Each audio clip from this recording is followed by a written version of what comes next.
Hey,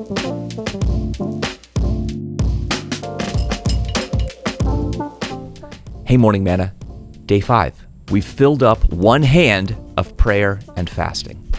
Our theme for this 21 days of prayer and fasting is a theme from Scripture. Be holy, because I, the Lord, am holy. Holiness doesn't mean that we work hard to make ourselves better than everybody else, and once we're good enough, then God will love us more and call us even deeper to Himself. It has nothing to do with what God's saying.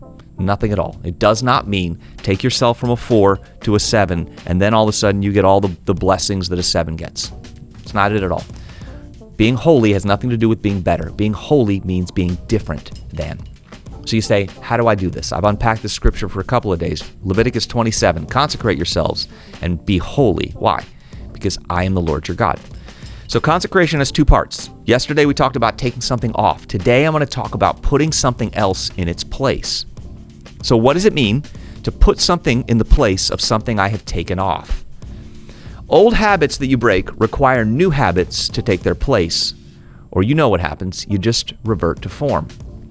In taking off a sin pattern, replace that pattern with scripture reading, scripture memory, prayer, worship, fellowship, going to the local church that you attend. I'm telling you that's important. I'm telling you that's important because you connect with other people who think the way that you think. Maybe you're taking off, as the scripture calls it, maybe you're taking off your gratifying your sinful nature, giving in to your natural and sinful desires.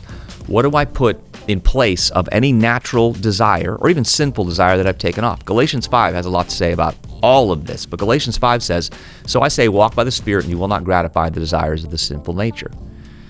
Well, how do I walk by the Spirit? It's pretty simple. You do what He would do. What would He do?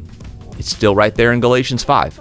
I get tempted, I quote Galatians and remind myself that I don't walk according to what I want. And then Galatians 5 continues that the evidence of the Spirit is what? Love, joy, peace, patience, kindness. So I go on the counteroffensive.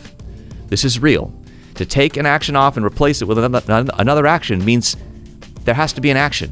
If my sinful drives and sinful desires were going to cause me to take an action, I got to counter it with another action. I counter my natural desires and I find a spot where I can act one of the ways that demonstrate the fruit of the Spirit. Love, joy, peace, patience, kindness. I just ran peace and patience together, making peace. I've just walked out before you right here, the pattern of consecration. Now, it seems trite and oversimplified and just, too easy to make a difference. Can I challenge you a little bit? It's because you haven't done it long enough for it to take root. The best things in life are built with the foundation of basic behaviors. Join me tomorrow. I'm going to wrap this whole thing up.